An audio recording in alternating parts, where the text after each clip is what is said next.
Part time ജോലിക്ക് പോയി തുടങ്ങി. അതായത് 16ാമത്തെ വയസ്സിൽ തന്നെ courier service, medical store, book sales. അപ്പോൾ ആദ്യം എന്ന് വെച്ചാൽ നമ്മൾ സാമ്പത്തികമായി വളരെ പിന്നോക്കമുള്ള അവസ്ഥയാണ്. ഈ വീട്ടിൽ കറണ്ട് ഇല്ല, പഠിക്കാനൊക്കെ ഭയങ്കര ബുദ്ധിമുട്ടാണ്. അപ്പം 10 കഴിഞ്ഞു, +2 കഴിഞ്ഞു. അത് കഴിഞ്ഞ് +2 എനിക്ക് 81% മാർക്കുണ്ടായിരുന്നു. അത് കഴിഞ്ഞ് മുമ്പോട്ടുള്ള പഠനം ഭയങ്കര ബുദ്ധിമുട്ടാണ്. അത് ഞാൻ ALP ആണ് എഴുതി. ALP എനിക്ക് 100ൽ 12 മാർക്കായിരുന്നു. 100ൽ ഫസ്റ്റ് എക്സാമാണ് ALP. 100ൽ 12 മാർക്ക്. അപ്പം തന്നെ ഷോക്കായി. ഇനി സ്റ്റാർട്ടിങ് തന്നെ ഡൗൺ ആയി. പിന്നെ ഞാൻ വിട്ടില്ല. NACL, SBI കുറേ എക്സാം. ഇപ്പം 192 ആയപ്പോൾ എൻ്റെ മോൻ പറഞ്ഞു, അച്ഛൻ ഒരു കാര്യം ചെയ്തു, 8 എക്സാം കൂടെ എഴുതി 200 എനിക്ക് പറയാൻ സ്കൂളിൽ പോയി പറയാൻ പറ്റും, അച്ഛൻ 200 എക്സാം എഴുതിയതിനു ശേഷമാണ് ക്ലിയർ ചെയ്തെന്ന് ഈ പറയാം. ചെറിയ പിള്ളേർ പഠിക്കുമ്പോൾ നമ്മൾ ടേബിളൊക്കെ പഠിച്ചു തുടങ്ങി. നമ്മൾ ചോദിക്കുക എംബോഷൻ തരും, സാറായാലും ക്വസ്റ്റ്യൻ ചോദിക്കുക, എംബോഷൻ എഴുതാൻ 10. പഴയ കാലത്തിലോട്ട് നമ്മൾ സ്റ്റുഡൻ്റായി, നമ്മൾ ഏജിൻ്റെ പകുതിയായി. ഹലോ, ഇന്നത്തെ സക്സസ് സ്റ്റോറിയിൽ നമ്മൾ പരിചയപ്പെടുന്നത് പ്രദീപ് ചന്ദ്രനാണ്. കുറേയധികം സെൻട്രൽ ഗവൺമെൻറ് എക്സാംസ് ക്ലിയർ ചെയ്ത ആളാണ്. അപ്പോൾ ആദ്യം തന്നെ നമുക്ക് പ്രദീപ് ചന്ദ്രൻ പരിചയപ്പെടാം. Good morning sir. എൻ്റെ പേര് പ്രദീപ് എന്നാണ്. ഞാൻ തിരുമല കുന്നപ്പുഴയാണ് താമസിച്ചുകൊണ്ടിരുന്നത്, ഞാലിക്കോണത്ത്. ഇപ്പം ഞാൻ തൃക്കണ്ടാപുരത്താണ് താമസിക്കുന്നത്. ഞാൻ 17 വർഷം ആർമിയിലായിരുന്നു. അത് കഴിഞ്ഞ് വന്നു. എൻ്റെ വീട്ടിൽ അമ്മ, അച്ഛൻ, വൈഫ്, 2 കുട്ടികളുണ്ട്. ഒരു മോനും മോളുമാണ്. മോളെ പേര് മീര നായർ, KVയിൽ പഠിക്കുന്നു, 8th സ്റ്റാൻഡേർഡിലാണ്. ഇപ്പം മോന് വിവേക് മഹാദേവ് 4th പഠിക്കുന്നത്, വിശ്വപ്രകാശ് സെൻട്രൽ സ്കൂളിലാണ്. ഓക്കെ. അപ്പം പ്രത്യേകിച്ചും നമ്മുടെ എക്സ് മിലിറ്ററി ആണെന്ന് ഞാൻ പ്രത്യേകം പറയാൻ. ഞാൻ ആർമിയിലായിരുന്നു, 17 വർഷം ആർമിയിലായിരുന്നു. EMയിലായിരുന്നു, ഇലക്ട്രോണിക്സ് ആൻഡ് മെക്കാനിക്കൽ എഞ്ചിനീയേഴ്സിലായിരുന്നു. 17ാമത്തെ വയസ്സിലാണ് ഞാൻ കയറിയത്. കയറിയതിന് ശേഷം 17 വർഷം കഴിഞ്ഞ് തിരിച്ചു വന്നു. 17ാമത്തെ വയസ്സിൽ തന്നെ ജോലിക്ക് കയറി.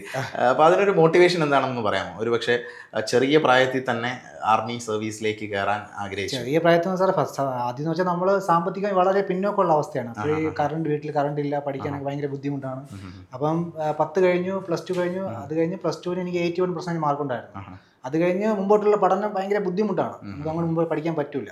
അങ്ങനെ ഞാൻ കുറച്ച് പാർട്ട് ടൈം ജോലിക്ക് പോയി തുടങ്ങി. അതായത് 16ാമത്തെ വയസ്സിൽ തന്നെ courier service, medical store, book sales, സിസോ ബുക്സിന്റെ സെയിൽസ് ആണ്. പണ്ട് സിസോ ബുക്സിന്റെ അങ്ങനെയൊക്കെ സെയിൽസിനൊക്കെ പോയിക്കൊണ്ടിരുന്നിട്ട് BCom പഠിക്കുന്ന, എനിക്ക് BCom പഠിക്കാൻ, കൊമേഴ്സാണ് പഠിച്ചുകൊണ്ട് BCom പഠിക്കുന്ന ഒരു ഇതുണ്ടായിരുന്നു. അപ്പം നൈറ്റ് ക്ലാസ്സിന് പോയിട്ട് ബാക്കി ടൈം ജോലി ചെയ്യാന്നുള്ള പ്ലാനാണ്. അതിനിടയ്ക്കാണ് ഈ ആർമി റിക്രൂട്ട്മെന്റ് വന്നത്.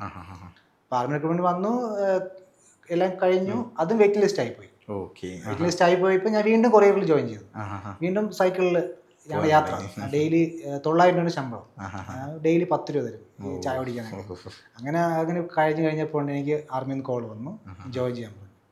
അങ്ങനെ ജോയിൻ ചെയ്തു. ടെക്നീഷ്യനാണ് ജോയിൻ ചെയ്തത്. അവിടെ തന്നെ എന്നെ 2 വർഷം അവർ പഠിപ്പിച്ചു. അവിടെ പഠിപ്പിച്ച് അതിനെക്കുറിച്ച് കാര്യങ്ങളെല്ലാം പഠിപ്പിച്ചിട്ടാണ് പിന്നെ അവരെനിക്ക് പോസ്റ്റ് തന്നത്. പിന്നെ അത് കഴിഞ്ഞ് ആർമിയിൽ നിന്ന് നേരെ ഞാൻ VRS എടുത്ത് വന്നിട്ട് ഇവിടെ ഒരു ജോലി എന്നുള്ള മൈൻഡാണ് എനിക്ക് തോന്നിയത്. അത് തിരുവനന്തപുരം വിട്ട് ഒരിടത്തും പോകില്ല. പ്ലാൻ ചെയ്ത് 10 തൊട്ട് 5 വരെ രാവിലെ പോവുക, വീട്ടിൽ വരിക. ഈസി ആയിട്ട് കിട്ടുമെന്നുള്ള ഒരു മൈൻഡായിരുന്നു. ജോലിയല്ലേ, പെട്ടെന്ന് പഠിച്ചാൽ കിട്ടുമെന്ന്. പക്ഷെ വന്നപ്പോഴാണ് മനസ്സിലായത് കോമ്പറ്റീഷൻ ഭയങ്കര ടൈറ്റ്, ജോലി കിട്ടാൻ ഭയങ്കര പാട്. കുറേയൊക്കെ ട്രൈ ചെയ്ത് ഞാൻ വീട്ടിൽ നിന്ന് തന്നെ കുറേ എക്സാമൊക്കെ പഠിച്ചു തുടങ്ങി. കുറേ പഠിച്ച് കുറേ എക്സാം ഫെയിലായി അങ്ങ് ലാസ്റ്റ് മൂമെന്റ് ആയതിനു ശേഷമാണ് ദിശ വന്ന് കയറിയത്. അതിനു മുമ്പ് എനിക്ക് ഒരു സ്കോപ്പ് ഇല്ലായിരുന്നു. എനിക്ക് കിട്ടുമെന്നുള്ള എല്ലാം ചെറിയ ചെറിയ മാർജിനിൽ പൊയ്ക്കൊണ്ടിരുന്നു.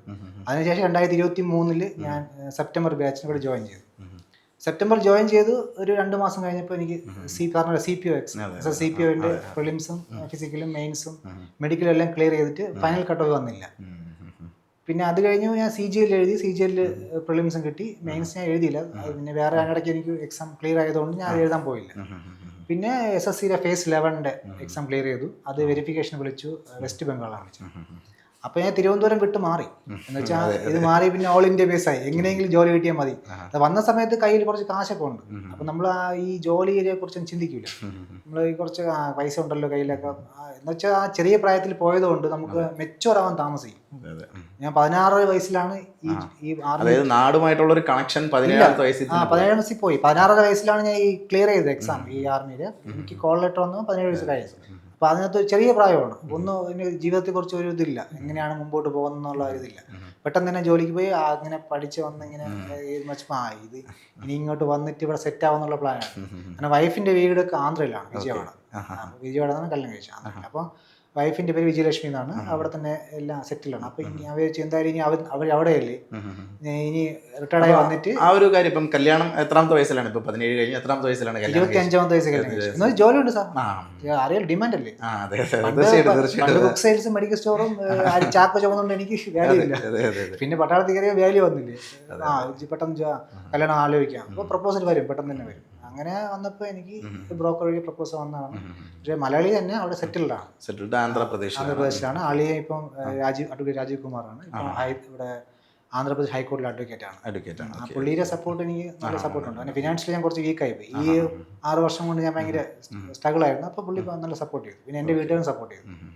ഓൾമോസ്റ്റ് ഒരു 192 എക്സാം ഞാൻ ഫെയിലായി. 192 പരീക്ഷ, 92 പരീക്ഷ അല്ല, 188 ഫെയിലായി.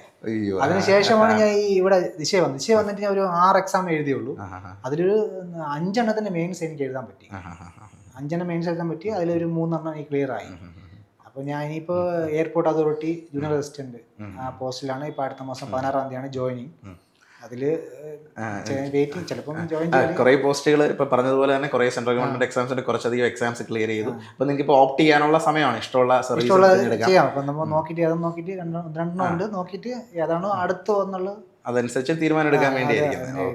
ഓക്കെ. പ്രത്യേകിച്ചും ഇപ്പം നിങ്ങളെ സംബന്ധിച്ച് ഇപ്പം എക്സ് സർവീസ് നിങ്ങൾ ബെറ്റർ ആയിട്ടുള്ള ഒരു പോസ്റ്റിൽ ഇരുന്ന ആൾക്കാരാണ്, നല്ലൊരു സാലറി ഡ്രോ ചെയ്യുന്ന ആൾക്കാരാണ്. അത് കഴിഞ്ഞ് നാട്ടിൽ വരുമ്പോഴാണ് ഈ ഒരു ബുദ്ധിമുട്ടുകൾ ഫേസ് ചെയ്യുന്നത്. നാട്ടിൽ വരുമ്പോൾ നമുക്ക് അതിൻ്റെ പെൻഷൻ വളരെ കുറച്ചേ കിട്ടുള്ളൂ. അതനുസരിച്ചാണ് വരുന്നത്. വന്നതിന് ശേഷം നമ്മൾ വിചാരിക്കും എന്താണ് ഇവിടെ വന്ന് പഠിച്ച പെട്ടെന്ന് ജോലി കിട്ടും. പക്ഷെ നല്ല പഠിക്കുന്ന ആൾക്കാരുണ്ട്, നല്ല എഫർട്ട് എടുക്കുന്ന ആൾക്കാരുണ്ട്. നമ്മൾ ദിശ വന്നപ്പോഴും ഞാൻ എക്സ് സർവീസ് നമ്മൾ 2 പേരായിരുന്നു നമ്മുടെ ബാച്ചിൽ. ഒന്ന് ഗിരിപ്രസാദ് സാർ, അങ്ങനത്തെ ഇപ്പം കിട്ടി, ASIയിൽ കിട്ടിയിട്ടുണ്ട്. ആ പുള്ളി ഞാനും മാത്രമേ ഉള്ളായിരുന്നു. അപ്പോൾ നമുക്ക് രാവിലെ പഠിത്തം ഓക്കെയാണ്, പക്ഷെ വീട്ടിൽ പോയാൽ പിന്നെ നമ്മൾ പഠിത്തത്തിന് കുറച്ച് ബാക്കിലോട്ട് പോകും. ആരെങ്കിലും വരും സംസാരിക്കും, നമ്മൾ മോക്ക് ടെസ്റ്റ് ചെയ്താലും പകുതി വെച്ച് നിർത്തും. ഞാൻ നിർത്തിയിട്ട് പിന്നെ പോയി സംസാരിച്ച് വരും, പിന്നെ ഒരു മൂഡ് കാണില്ല. അപ്പോൾ ഞാനും ആ പുള്ളിയും കൂടെ ആലോചിച്ച് എന്തെങ്കിലും ഒരു സൈഡായിട്ട് നമുക്ക് ഒരു ജോലി പഠിക്കാനുള്ള സ്പേസ് വേണം. അപ്പോൾ നൈറ്റ് ഷിഫ്റ്റ് എവിടെയും കിട്ടുമെന്നാണ് നമ്മൾ അത് നോക്കിയത്. നൈറ്റ് ഷിഫ്റ്റ് എവിടെയും കിട്ടിയ അപ്പോൾ ഒരു സെക്യൂരിറ്റി ജോലി വന്നു. ഡിജിറ്റൽ യൂണിവേഴ്സിറ്റി അതിൽ ബോയ്സ് ഹോസ്റ്റലിൽ നൈറ്റ് ഷിഫ്റ്റ് മാത്രം, വൈകുന്നേരം 5 മണി തൊട്ട് രാവിലെ 9 മണി വരെ. അപ്പം നമ്മൾ പറഞ്ഞ നല്ല സ്പേസാണ്, ഒന്നിട്ടോട്ട് പോയാൽ മതി. ഒരു ദിവസം ആ പുള്ളി പോകും, ഒരു ദിവസം ഞാൻ പോകും. അപ്പോൾ രാവിലെ നമ്മൾ ഇവിടെ ഫുൾ ടൈം ദിശയിരിക്കും. അത് കഴിഞ്ഞിട്ട് ഡ്യൂട്ടി ഉള്ള ആള് നേരെ ഡ്യൂട്ടിക്ക് പോകും, മറ്റാൾ വീട്ടിൽ പോകും. പിന്നെ ഡ്യൂട്ടിയിൽ നിന്ന് പഠിക്കാനുള്ള സ്പേസ് കിട്ടി. 10-12 മണി കഴിഞ്ഞാൽ പിന്നെ ശാന്തം, ആരുമില്ല. അത് കഴിഞ്ഞ് ആ രാത്രി 2 മണിക്കും 1 മണിക്കൊക്കെ പഠിച്ചു തുടങ്ങി. പഠിച്ചപ്പം പിന്നെ ഒരു ഇൻട്രസ്റ്റ് ആയിട്ട് മാറി. ആക്ച്വലി ഇത് ഒരുപാട് ഇപ്പം നമ്മുടെ പുതിയ കുട്ടികൾ പോലും പ്രിപ്പയർ ചെയ്യുന്നവരെ ശ്രദ്ധിക്കേണ്ട ഒരു കാര്യമാണ്. ആക്ച്വലി നിങ്ങൾക്ക് വീട്ടിൽ പോയാൽ പല പല കാര്യങ്ങൾ, കുട്ടികളുണ്ട്, ഫാമിലിയിൽ ആൾക്കാരുണ്ട്, അപ്പോൾ അവരുടെ കാര്യങ്ങൾ ശ്രദ്ധിക്കാതിരിക്കാൻ പറ്റില്ല. ഫംഗ്ഷൻ അറ്റൻഡ് ചെയ്യണം. നമ്മൾ പോയില്ലെങ്കിൽ പരാതി പറയും, നിങ്ങൾ നാട്ടിലുണ്ട്. പണ്ടൊക്കെ ഇല്ലെന്നും എക്സ്ക്യൂസ് പറയായിരുന്നു, ആർമിയിലാണ് വരാൻ പറ്റും, ലീവില്ല. ഇപ്പം ഇവിടെ തന്നെ ഉണ്ടല്ലോ, പിന്നെ എന്ത് വരാത്തെന്ന് ചോദിക്കും. പിന്നെ ഫംഗ്ഷന് ചെല്ലുമ്പോഴും എന്തായി ജോലി, ജോലി ഇങ്ങനെ ട്രൈ ചെയ്യുന്ന എക്സാം എഴുതിക്കൊണ്ടിരിക്കുന്നത്. അപ്പോൾ ഒരാൾ ഡിസ്കസ് ചെയ്യും, നമ്മളെ ഈ ഇൻസ്റ്റിറ്റ്യൂട്ടിൽ പോയി, അവിടെ ഇൻസ്റ്റിറ്റ്യൂട്ടിൽ പോയി ആൾക്ക് പെട്ടെന്ന് കിട്ടിയില്ലേ, ഈ ഇൻസ്റ്റിറ്റ്യൂട്ടിൽ പെട്ടെന്ന് കിട്ടിയില്ലേ, അങ്ങനെ പറയാം. അപ്പോൾ അങ്ങനെ അതല്ല, നമ്മൾക്ക് ടൈമുണ്ട്, ആ ടൈമിലേ കിട്ടുള്ളൂ. അത് ഇൻസ്റ്റിറ്റ്യൂട്ടിനെ പറഞ്ഞിട്ട് കാര്യമില്ല. ചിലർക്ക് ഞാൻ പറഞ്ഞു കേട്ടിട്ടുണ്ട്, ആ ഇൻസ്റ്റിറ്റ്യൂട്ടിൽ പഠിച്ചുകൊണ്ട് പെട്ടെന്ന് കിട്ടി. ചിലർ ഇൻസ്റ്റിറ്റ്യൂട്ടിൽ പോയി 2 വർഷമായി 3 വർഷമായി കിട്ടുന്നില്ല. ഇൻസ്റ്റിറ്റ്യൂട്ടിനെ കുറ്റപ്പെടുത്തും. ഇൻസ്റ്റിറ്റ്യൂട്ടിൽ താഴെ നമ്മളാണ് തെറ്റ്, നമ്മൾ എഫർട്ട് എടുക്കാത്ത നമുക്ക് കിട്ടാത്തത്. അങ്ങനെയാണ് ഞാൻ ഇവിടെ വന്ന് ജോയിൻ ചെയ്തത്. ഇവിടെ വന്നപ്പോൾ ഒരു മോട്ടീവ്, സാറിൻ്റെ ക്ലാസ് കയറിയപ്പോഴാണ് കുറച്ച് ഇത് വന്നതെന്ന് വെച്ചാൽ നമുക്ക് ഉപദേശിക്കാൻ ആരുമില്ല വീട്ടിൽ. എന്നുവെച്ചാൽ നമ്മളാണ് വീട്ടിലെ ഹെഡ്, നമ്മൾ ചെയ്യുമ്പോൾ തന്നെ. അപ്പോൾ സാറ് പകുതി ഉപദേശം ക്ലാസ്സിൽ, ഇങ്ങനെ ചെയ്യണം അങ്ങനെ ചെയ്യണം. അപ്പോൾ അതുകൊണ്ട് ആ ഉപദേശം കേട്ട് പഠിക്കാനും പറ്റി. അങ്ങനെ കുറച്ച് ഇമ്പ്രൂവ്മെന്റ് ഉണ്ടായി. തീർച്ചയായിട്ടും നിങ്ങൾ ചെയ്തൊരു കാര്യം വളരെ വലിയൊരു കാര്യമാണ്. അതായത് വൈകുന്നേരം വീട്ടിൽ പോയാൽ നിങ്ങൾക്ക് പഠിക്കാൻ പറ്റില്ല, അതിനുള്ള സാഹചര്യം ഇല്ലയെന്ന് നിങ്ങൾ തന്നെ പറഞ്ഞു. അതുകൊണ്ട് അങ്ങനെ ഒരു അറ്റ്മോസ്ഫിയർ നിങ്ങൾ കണ്ടെത്തി. പലരും മനസ്സിലാക്കേണ്ട ഒരു കാര്യമാണ്. പലരും വൈകുന്നേരം 4 വരെ പഠിച്ചു, അത് കഴിഞ്ഞിട്ടുള്ള സമയം എന്ത് ചെയ്യുന്നു, അവർ പലരും വേസ്റ്റ് ചെയ്യും. പക്ഷെ നിങ്ങൾ ചെയ്തത് 5 മണിക്ക് ശേഷമുള്ള സമയം എങ്ങനെ യൂട്ടിലൈസ് ചെയ്യാമെന്ന് ചിന്തിച്ചാണ് നിങ്ങൾ അങ്ങനെ വർക്ക് ചെയ്തത്. വലിയ എഫേർട്ടുകളാണ് നിങ്ങൾ എടുത്തത്. അതിൻ്റെ അച്ചീവ്മെന്റ്സ് ആണ് ഇപ്പോൾ കിട്ടിക്കൊണ്ടിരിക്കുന്നതും. പിന്നെ ഞാൻ മനസ്സിലാക്കുന്ന ഒരു കാര്യം, ഒരുപാട് സമയമായിട്ട് എക്സാമിന് പ്രിപ്പയർ ചെയ്തു. ആദ്യമൊക്കെ ഫെയിലിയേഴ്സ് ഒരുപാട്. അത് ഞാൻ ALP ആണ് എഴുതി. ALP എനിക്ക് 100-ൽ 12 മാർക്കായിരുന്നു. 100-ൽ ഫസ്റ്റ് എക്സാം ആണ് ALP. 100-ൽ 12 മാർക്ക്. അപ്പം തന്നെ ഷോക്കായി. ഇനി അങ്ങോട്ട് ഇനി സ്റ്റാർട്ടിങ് തന്നെ ഡൗൺ ആയി. പിന്നെ ഞാൻ വിട്ടില്ല. NACL, SBI കുറേ എക്സാം അങ്ങനെ ടോട്ടൽ 200-ന്റെ അടുത്ത് എക്സാംസ് എഴുതിയതാണ് ഇപ്പൊ 192 ആയപ്പോ എന്റെ മോൻ പറഞ്ഞു അച്ഛ ഒരു കാര്യം ചെയ്തു 8 എക്സാം കൂടെ എഴുതി 200 എനിക്ക് പറയാൻ സ്കൂളിൽ പോയി പറയാൻ പറ്റും അച്ഛ 200 എക്സാം എഴുതിയതിനു ശേഷം ക്ലിയർ ചെയ്തെന്ന് എനിക്ക് പറയാം. ഇപ്പൊ NTPC എഴുതാൻ പറയാണ്. ഞാൻ പറഞ്ഞു മോനെ ജോയിൻ ചെയ്യാൻ പോകണം, ഇനി എക്സാം എഴുതാൻ പറ്റില്ല, ഒരു 200 തയ്ക്കാൻ പറ്റില്ല. എനിക്ക് 200 ആണ് എന്റെ ഐഡിയ ആയിരുന്നു, പക്ഷെ തയ്ക്കാൻ പറ്റിയില്ല. അതിനു മുമ്പ് വിചാരിച്ചു ഇനി വച്ചേക്കണ്ട. ഓക്കെ. അപ്പം അതാണ് എക്സാംസിന്റെ കാര്യം പറഞ്ഞത്. പിന്നീട് ഫാമിലിയൊക്കെ എങ്ങനെയായിരുന്നു, സപ്പോർട്ടീവ് ആയിരുന്നു ഈ ഒരു പ്രിപ്പറേഷൻ? ഫാമിലി ഫുൾ സപ്പോർട്ടാണ്. ഫാമിലി സപ്പോർട്ട് ഉള്ളതുകൊണ്ട് മാത്രമാണ് ഞാൻ ഈ ഫീൽഡിൽ പിടിച്ചത്. സാധാരണ ഇപ്പോൾ ആൾക്കാർ 2 വർഷം 3 വർഷം ആകുമ്പോൾ കളഞ്ഞിട്ട് പോകും, ഇനി വേണ്ട പറ്റൂലെന്നുള്ളത്. പക്ഷേ ഫാമിലി ഫുൾ സപ്പോർട്ടാണ്. എത്ര എക്സാം ആണ് എഴുതാനുള്ള സപ്പോർട്ടാണ്. എക്സാം എഴുതിക്കൊണ്ടിരിക്കുക എന്ന് വെച്ചാൽ ഞാൻ അവരുടെ കാര്യങ്ങളൊന്നും പെൻഡിങ് വെച്ചിട്ടില്ല, എല്ലാം അപ്ഡേറ്റ് പോയിക്കൊണ്ടിരുന്നത്. അപ്പോൾ അവർക്കൊരു കുഴപ്പമില്ല. കുട്ടികളൊക്കെ അവരൊക്കെ ഇപ്പം ഈ എക്സാം പ്രിപ്പറേഷനുമായിട്ട് ബന്ധപ്പെട്ട് അവരെങ്ങനെയായിരുന്നു റെസ്പോണ്ട് ചെയ്യുന്നത്? ഇപ്പം നിങ്ങൾ ഒരു ജോലി കഴിഞ്ഞിട്ട് പിന്നീട് എക്സാം പ്രിപ്പറേഷൻ ഇപ്പം എനിക്ക് ഇപ്പോൾ 2022 CGL എനിക്ക് കിട്ടിയതാണ്. എനിക്ക് അത് മെയിൻസും കിട്ടിയ കട്ട് ഓഫ് എല്ലാം ക്ലിയർ ചെയ്തു.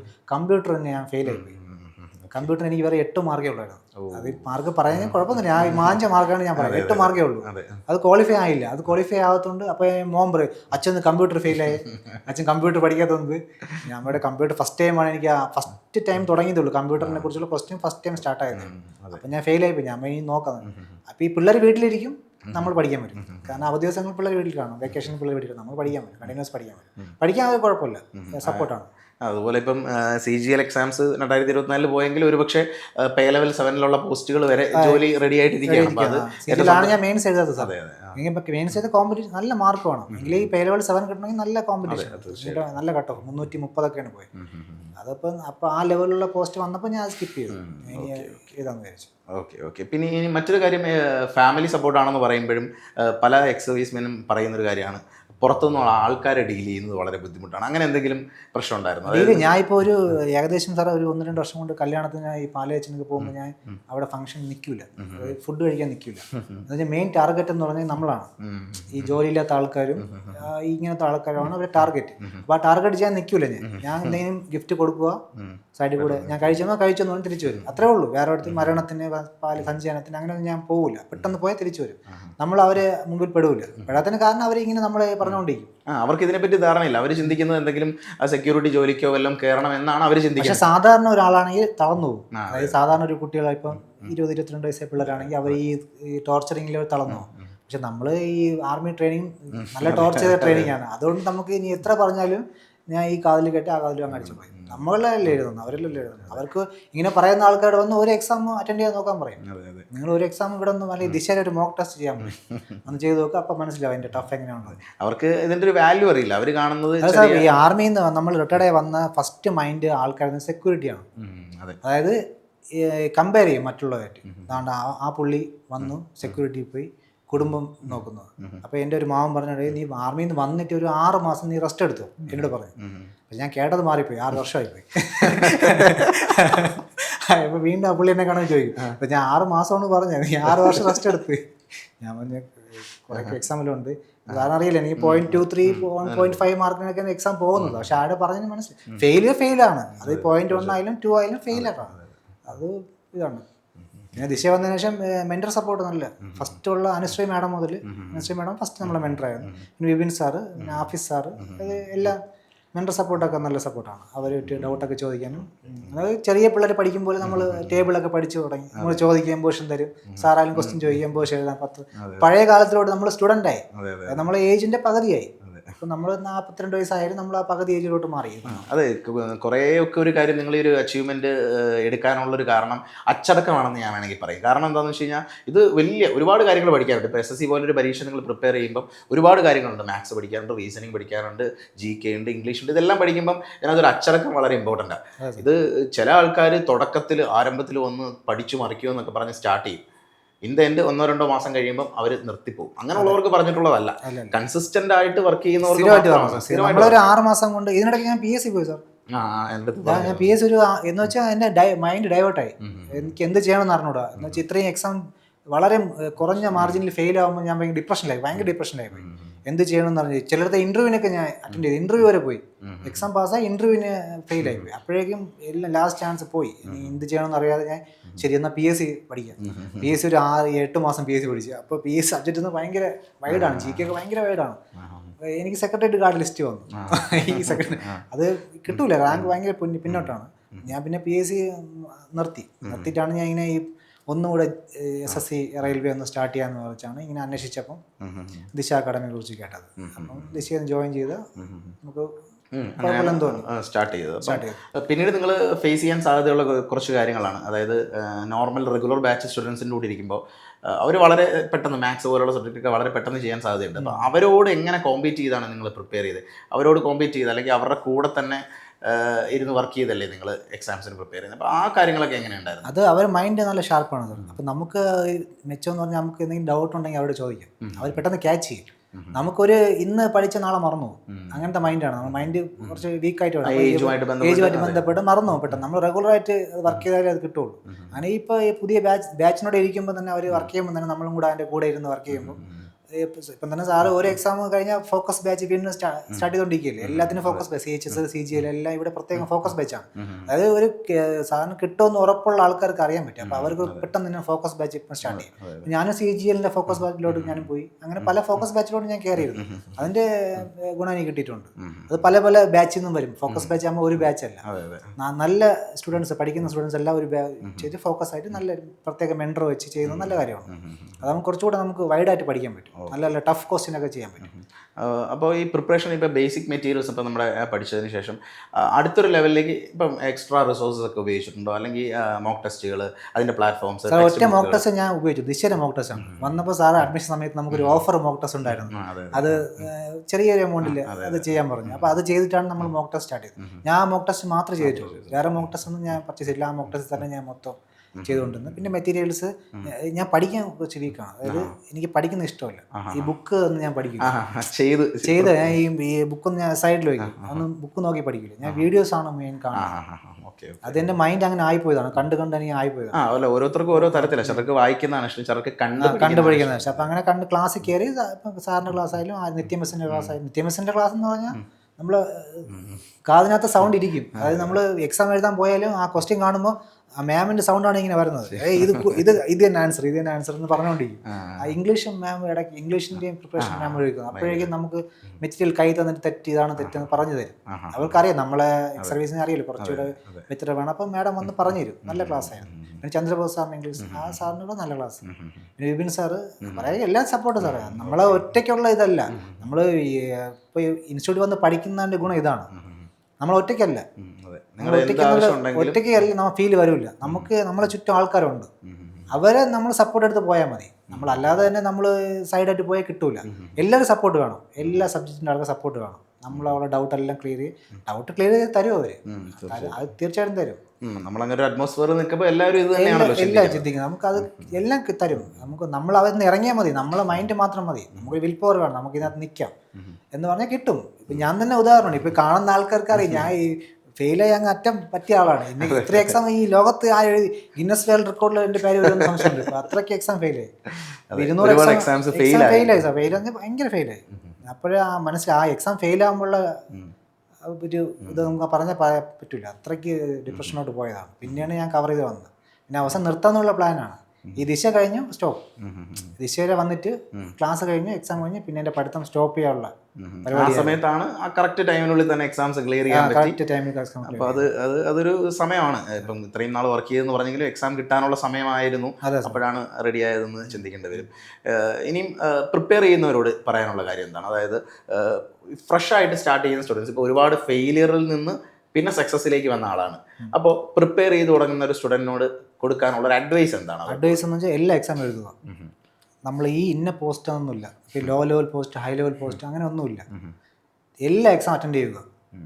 എക്സാം അറ്റൻഡ് ചെയ്യുമ്പോൾ മാത്രമേ നമുക്കൊരു ഇത് വരുവാണ്, നമുക്ക് ചെയ്യാൻ പറ്റും. അതെ, എക്സാം എക്സ്പീരിയൻസ് പ്രത്യേക ഒരു, അതായത് നമ്മൾ മോക്ക് ടെസ്റ്റിന് മാർക്ക് വാങ്ങിക്കുമായിരിക്കും, പക്ഷെ ആ സമയത്ത് ചെന്നിരിക്കുമ്പോൾ നമുക്ക് പല കുട്ടികളും അത് ഫെയിൽ ആവും. അതൊക്കെ ഒരുപാട് പേര് പറയുന്ന കാര്യമാണ്. അതായത് മോക്ക് എക്സാം എഴുതുമ്പോൾ എനിക്ക് ഇത്ര മാർക്ക്, മോക്കിന് നമുക്ക് ഫ്രീ മൈൻഡാണ്. മോക്കിൽ നമുക്ക് നല്ല മാർക്ക് വാങ്ങി 150+ ഒക്കെ ഔട്ട് ഓഫ് 200 വാങ്ങി, പക്ഷെ അവിടെ ചെല്ലുമ്പോൾ അവർക്ക് മാർക്ക് കിട്ടും. അതെ അതെ, അത് ഞാൻ പലപ്പോഴും ക്ലാസ്സിൽ പറയുന്ന ഒരു കാര്യം. കാരണം മോക്ക് എക്സാം എഴുതുമ്പോൾ 80 മാർക്ക് 90 മാർക്കൊക്കെ മേടിക്കുന്ന ആൾക്കാരായിരിക്കും ഔട്ട് ഓഫ് 100. പക്ഷെ അവർ എക്സാം സെന്ററിൽ ചെല്ലുമ്പോൾ ടെൻഷനായി, പെട്ടെന്ന് അവിടുത്തെ സിറ്റുവേഷൻ വേറെ ആണല്ലോ. എക്സാം സെന്ററിൽ നമ്മൾ എന്നെ കാണുമ്പോൾ എക്സാം സെന്ററിൽ കൈ കാണിക്കും. ആ സാർ എന്ന് വെച്ചാൽ എന്നെ എഴുതി ഇനിയെങ്കിലും കയറി പൊക്കിവിടുന്നതാണ് അവർ ചോദിക്കുന്നത്. അർത്ഥം ഇത്രയും വന്നതല്ലേ നീ. അപ്പോൾ എക്സാം എഴുതിക്കൊണ്ടിരുന്ന നമുക്ക് ആ ഫീൽ കിട്ടും. അതെ, വീട്ടിലിരുന്ന് എഴുതുന്ന അതേ ഫീൽഡ് തന്നെ എക്സാം എഴുതുമ്പോൾ നമുക്ക് ആ എഴുതി വരുമ്പോൾ നമുക്ക് അറിയാൻ പറ്റും. പ്രഷർ ഹാൻഡിൽ ചെയ്ത് വീട്ടുകാരുടെ സപ്പോർട്ട് മെയിൻ ആണ്. ഇപ്പൊ ഞാനും ഒരു അച്ഛനാണ്, എനിക്ക് പിള്ളേരുണ്ട്, മോൾക്ക് 13 വയസ്സായി. അപ്പോഴേ നമ്മളെ പിള്ളേർക്ക് സപ്പോർട്ട് ചെയ്യുക. അതായത് പഠിച്ചിപ്പോൾ ഒരു എക്സാം എഴുതി ഫെയിൽ ആയാലും കുഴപ്പമില്ല.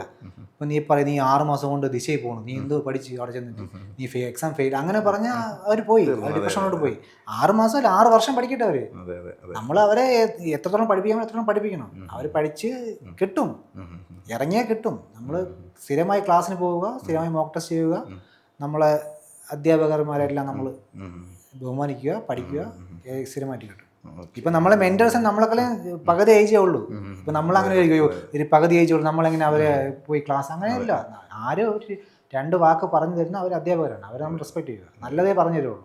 എല്ലാവർക്കും ജോലി കിട്ടുമെന്നാണ് എല്ലാ ഇൻസ്റ്റിറ്റ്യൂട്ടും തീരുമാനിക്കുന്നത്. അപ്പോൾ നമ്മൾ അതിനു വേണ്ടി പ്രിപ്പയർ ചെയ്യുക.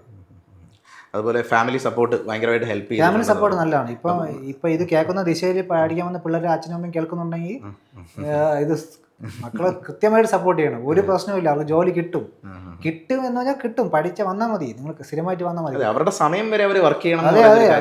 ഇപ്പം ഏറ്റവും വലിയൊരു എക്സാമ്പിളാണ്, ഇത്രയും എക്സാം എഴുതിയിട്ട് ഫെയിലിയർ ആയിട്ട് നമ്മൾ അവരെ പ്രൊട്ടക്ട് ചെയ്യണം. നമ്മളിപ്പോൾ ഈ മക്കളെ കൊണ്ട് കല്യാണത്തിന് എവിടെയെങ്കിലും പോകുമ്പോൾ നമ്മളാണ് പ്രൊട്ടക്ട് ചെയ്യേണ്ടത് അവരെ. അവർ ഒറ്റപ്പെടുത്തി നിർത്തി അവിടെ നീ എന്താ ഇത്രയും ഫെയിൽ ആയിരുന്നു, അപ്പോഴാണ് അച്ഛനമ്മ മുമ്പോട്ട് വരണം. അവൾ പഠിക്കട്ടെ, അവൾ പഠിക്കില്ലേ, മോൻ പഠിക്കില്ലേ, പഠിക്കട്ടെ, കിട്ടും. അതിന്റെ സമയം കൊടുക്കും. ഫെയിലിയേഴ്സിൽ നിന്നാണ് പിന്നീട് സക്സസ്. അതെ, ഞാൻ എന്റെ ലെവൽ 1 ഫെയിൽ ആണ് സാർ. ലെവൽ 1 അറിയില്ല സാർ, ഗ്രൂപ്പ് ഡി ആണ്. 0.23 ഫെയിൽ ആണ്.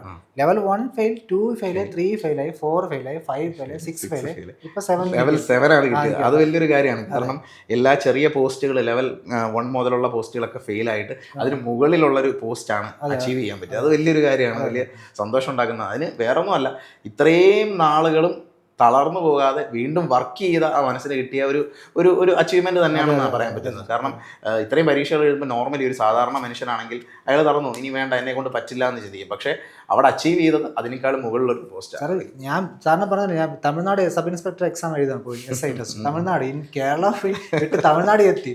തമിഴ്നാട് SI വെച്ച് അവിടെ തമിഴൊക്കെ പഠിക്കണം. ഞാൻ ഒരു കുഴപ്പമില്ല, ജോലി മതി, എങ്ങനെയും കേട്ടു തമിഴ്നാട്ടിൽ പോയി എക്സാം എഴുതാൻ പോയി. തമിഴ്നാട് SI കുറെ അങ്ങനെ കഷ്ടപ്പെട്ടു. അങ്ങനെ കുറേ എക്സ്പീരിയൻസ് ഉണ്ട്. അതിൻ്റെയൊക്കെ ആയിരിക്കാം ഏറ്റവും നല്ലൊരു പോസ്റ്റിലേക്ക് അച്ചീവ് ചെയ്യാൻ പറ്റിയത്. പിന്നീട് എൻ്റെ ഒരു സംശയം എന്ന് വെച്ചാൽ, ഇപ്പോൾ ആദ്യം ഒരുപാട് പരീക്ഷകൾ തോറ്റപ്പം കിട്ടാതെ വന്നപ്പം പിന്നീട് കുട്ടികളും ഒരുപക്ഷെ വൈഫും തന്നെ അത് വളരെ തമാശയായിട്ട് എടുത്തിട്ടുണ്ട്. അവർ തമാശ, അവർ കുഴപ്പമില്ല, എക്സാം എഴുതട്ടെ, എത്ര ഇനി ടൈം ഉണ്ടല്ലോ, നമുക്ക് ഏജ് ഉണ്ട്, ഏജ് റിലേഷൻസ് ഉള്ളതുകൊണ്ട് നമുക്ക് ഇനി 50 വയസ്സിൽ എഴുതാം സാർ, എക്സാം എഴുതാം. പറഞ്ഞ വൈഫ് പറഞ്ഞ അച്ഛൻ എഴുതട്ടെ, കുഴപ്പമുണ്ട്, നിങ്ങൾക്ക് അല്ല. അത് കഴിഞ്ഞിട്ട് ഇപ്പോൾ എക്സാം ക്ലിയർ ചെയ്തപ്പോൾ അവരുടെ റെസ്പോൺസ് എന്തായിരുന്നു? ഒരു ജോലി കിട്ടുന്നു എന്നറിഞ്ഞപ്പം അവരുടെ റെസ്പോൺസ് എന്തായിരുന്നു? പിന്നെ ജോലി കിട്ടിയത് ഭയങ്കര സന്തോഷമാണ്. എന്ന് വെച്ചാൽ നമ്മൾ ഈ പിള്ളേരെന്ന് വെച്ചാൽ സ്കൂളിൽ പോയി ഡിസ്കസ് ചെയ്യും, ചെറിയ പിള്ളേർ ഡിസ്കസ്. എൻ്റെ അച്ഛൻ മറ്റേ കളക്ടറാണ്, എൻ്റെ അച്ഛൻ SI ആണ്, എൻ്റെ അച്ഛൻ മറ്റേ, അപ്പോൾ നിൻ്റെ അച്ഛൻ, അപ്പോൾ എൻ്റെ അച്ഛൻ എക്സ് സർവീസ് ആണ്, എത്ര വന്നിട്ട് കുറേ ഇപ്പൊ ഒരു സെക്യൂരിറ്റി പണിക്ക് പോകുന്നുണ്ട്. അപ്പോൾ അവരുടെ തന്നെ ഒരു ഇത് ക്രിയേറ്റ് ആവും, ജോലിയിലെ ഇത് പറയും, അങ്ങനെയാണ്. അപ്പോൾ പിള്ളേർക്ക് സന്തോഷമായി, ഇപ്പം കുഴപ്പമില്ല, പറയാൻ പറ്റും ഇന്ന ജോലി കിട്ടി. കാരണം നമ്മൾ അങ്ങനെ ഒരു പൊസിഷനിൽ വർക്ക് ചെയ്തിട്ട് പിന്നീട് നമ്മൾ ഒരു സെക്യൂരിറ്റി പോസ്റ്റിലേക്കൊക്കെ വരുമ്പോൾ നമ്മളും അത്രത്തോളം മെന്റലി നമ്മൾ സാറ്റിസ്ഫൈഡ് ആയിരിക്കത്തില്ല. നമ്മൾ ഈ സെക്യൂരിറ്റി പോസ്റ്റിന് നമ്മൾ ഈ പഠിക്കേണ്ട ഒരു ഇതാണ് നമ്മൾ ഉപയോഗിച്ചത്. അത് ഇവിടുത്തെ ക്ലാസ്സിൽ ദിശയുടെ ക്ലാസ് കഴിഞ്ഞ് നമുക്ക് ആ ക്ലാസ്സിനെ കുറിച്ച് പഠിക്കാൻ വേണ്ടി നൈറ്റ് നമ്മൾ ആ സമയം ഉപയോഗിച്ചത്. അതെ, അത് എഫേർട്ടിൻ്റെ തന്നെയാണ്, നിങ്ങളുടെ എഫേർട്ടിൻ്റെ തന്നെയാണ് നിങ്ങൾക്ക് അത് പേ ഓഫ് ചെയ്തിരിക്കുന്നത്. അത് ഒരുപാട് പേർക്ക് ആക്ച്വലി പ്രചോദനമാവണം. ഇപ്പം നിങ്ങൾ ഈ പ്രായത്തിൽ അങ്ങനെ ചെയ്തെങ്കിൽ ഇതിനേക്കാളും കൂടുതൽ ഒരുപക്ഷെ 20 വയസ്സോ 21 വയസ്സോ ഉള്ള ആൾക്കാർക്ക് ചെയ്യാൻ പറ്റും. നമ്മൾ എക്സ് സർവീസ് പറയാനുള്ളത്, അവർ വന്നപ്പോൾ അവർക്കും ഇതുപോലെ വീടൊക്കെ വെച്ച് ലോൺ ഇഷ്ടംപോലെ കാര്യങ്ങൾ വേണം. അപ്പോൾ അവർക്ക് ജോലി അത്യാവശ്യമുണ്ട്. അപ്പം ജോലി നമ്മൾ ഇതുപോലെ നൈറ്റ് ഷിഫ്റ്റ് ഒക്കെ ജോലി നോക്കിക്കഴിഞ്ഞാൽ ഡേ നമുക്ക് ഫ്രീ ആണ്, പഠിക്കാൻ വരാൻ പറ്റും. ഇപ്പോൾ ക്ലാസ് ഒക്കെ വന്നിട്ട് നമുക്ക് നൈറ്റ് ജോലിയും കിട്ടും, വരുമാനം കിട്ടും, മാസം നമുക്ക് പഠിത്തം കിട്ടും. അപ്പം നമുക്ക് കിട്ടും, ജോലി കിട്ടും. ഓക്കെ, സർവീസാണ് പറയാനുള്ളത്. ഇനി മറ്റൊരു കാര്യം നമ്മൾ നേരത്തെ ഡിസ്കസ് ചെയ്തപ്പോൾ പറഞ്ഞത്, ഇപ്പം ഒരുപാട് നാട്ടിലുള്ള ആൾക്കാരും അല്ലെങ്കിൽ റിലേറ്റീവ്സും ഒക്കെ ഒരു തരത്തിൽ നിങ്ങളുടെ ആ ഒരു സിറ്റുവേഷൻ മനസ്സിലാക്കാതെ പല സിറ്റുവേഷനിലും നിങ്ങളെ ഭയങ്കരമായിട്ട് ബുദ്ധിമുട്ടിച്ചിട്ടുള്ള കാര്യങ്ങളുണ്ടെന്ന് പറയാം. അപ്പോൾ അങ്ങനെ എന്തെങ്കിലും കാര്യങ്ങൾ റിമെമ്പർ ചെയ്യുന്നുണ്ടോ? കാരണം എൻ്റെ അമ്മൂമ്മ സാറിന് പറഞ്ഞു, എൻ്റെ അമ്മൂമ്മ മരിച്ച സമയത്ത് നമ്മളിങ്ങനെ ഇത് കൊള്ളിയൊക്കെ വയ്ക്കും, പോയിട്ട് ഇങ്ങനെ വയ്ക്കും. അപ്പോൾ ഞാൻ കൊള്ളി വെച്ചപ്പോൾ തൊട്ട് ബാക്കിൽ നിന്ന് ചോദിക്കുന്നത് ഇപ്പം ജോലിക്കൊന്നും പോകണില്ലാടാ നീ, ഞാൻ തിരിഞ്ഞു അതിൻ്റെ റിലേറ്റീവ് ആണ്. അപ്പം ജോലിക്കൊക്കെ പോകണ്ടേ, ഇന്ന് ചുമ്മാ ഇരുന്ന ആയം തരൂ. ഞാൻ പറഞ്ഞു ഇത് ഈ കൊള്ളിയെന്ന് വെച്ചോട്ടെ എന്നിട്ട് സംസാരിക്കാന്ന്. അങ്ങനെയുള്ള സിറ്റുവേഷൻ കുറെ ഉണ്ടായിരുന്നു. ഒരുപാട് സിറ്റുവേഷൻ ഉണ്ട്. അത് അവരെയും നമ്മൾ പറയുന്നത് അവർക്ക് നമ്മുടെ സിറ്റുവേഷൻ അല്ല, മനസ്സിലാവില്ല. അവർക്കറിയാം അവർ ഇപ്പൊ ലൈഫ് മുമ്പോട്ട് പോകണ്ടേ, പിള്ളേർ പഠിച്ചും വലുതായി വരുന്ന എക്സ്പെൻസ് കൂടിക്കൊണ്ടിരിക്കുന്നു. അപ്പൊ ഇങ്ങനെ നടന്നാൽ പറ്റില്ല. അവരൊരു ഉപദേശം, ആ ഉപദേശം നമ്മൾ പക്ഷെ നമ്മൾ എക്സ്പെക്ട് ചെയ്യുന്ന അതിലും വലിയ കാര്യങ്ങളാണ് നമ്മൾ നമുക്ക് കിട്ടുമെന്നുള്ള മൈൻഡ് ഉണ്ട്, കിട്ടും എന്നുള്ളതുണ്ട്. പക്ഷെ ആ ടൈം ആയില്ല, കിട്ടും എന്നുള്ള മൈൻഡ് ഉണ്ടായിരുന്നു. ഇപ്പൊ അങ്ങനെ ഒരു പോസ്റ്റ് അച്ചീവ് ചെയ്തപ്പോൾ അവരുടെയൊക്കെ റെസ്പോൺസ് ഒരു പക്ഷേ എന്താണ്, ഇങ്ങനെ ഒരു പോസ്റ്റ് കിട്ടി എന്നറിയുമ്പോൾ, അല്ലെങ്കിൽ ഇങ്ങനെ ഒരു ബെറ്റർ അവര് കുറെ ആൾക്കാരുടെ ഞാൻ പറഞ്ഞില്ല, ആൾക്കാരുടെ പറയേണ്ട സിറ്റുവേഷൻ നമ്മൾ ഫംഗ്ഷൻ ഒത്തുകൂടും, അത് ജസ്റ്റ് ഇങ്ങനെ ജോയിൻ ആയി ഇങ്ങനെ കിട്ടിയെന്നൊക്കെ പറഞ്ഞു. ഓക്കെ, എല്ലാവരും ഓക്കെയാണ്. Okay okay. അപ്പം ലൈഫിൽ വലിയൊരു ചേഞ്ച് ഉണ്ടാക്കാൻ പോകുന്ന സമയങ്ങളാണ് ഇനിയും. എല്ലാവരും വളരെ ഹാപ്പി ആയിട്ടിരിക്കുന്ന സമയമാണ്. വൈഫും കുട്ടികളും വീട്ടിലെല്ലാ ആൾക്കാരും വളരെ ഹാപ്പി ആയിട്ടിരിക്കുന്ന ഒരു സമയമാണ്. അപ്പോൾ പുതിയൊരു സർവീസിലേക്ക് എൻ്റർ ചെയ്യാൻ പോകുന്ന സമയമാണ്, പുതിയൊരു മാറ്റങ്ങൾ ഉണ്ടാകുന്ന സമയമാണ്. അപ്പോൾ എല്ലാവിധ ആശംസകളും നേരുന്നു. ഓക്കെ. അപ്പോൾ ദിശ അക്കാഡമിയുടെ സക്സസ് പോയിന്റിൻ്റെ ഭാഗമായിട്ട് ഇന്ന് നമ്മൾ പ്രദീപ് ചന്ദ്രനെയാണ് പരിചയപ്പെട്ടത്. അദ്ദേഹത്തിൻ്റെ അച്ചീവ്മെൻറ്റ്സ്, അദ്ദേഹത്തിൻ്റെ പ്രിപ്പറേഷൻ തുടങ്ങിയ കാര്യങ്ങൾ എല്ലാവരോടും ഡിസ്കസ് ചെയ്തു. ഇതെല്ലാവർക്കും വളരെയധികം പ്രചോദനമായി എന്ന് കരുതുന്നു. ഇനിയും പുതിയൊരു വീഡിയോ ആയിട്ട് മറ്റൊരു ദിവസം കാണാം. താങ്ക്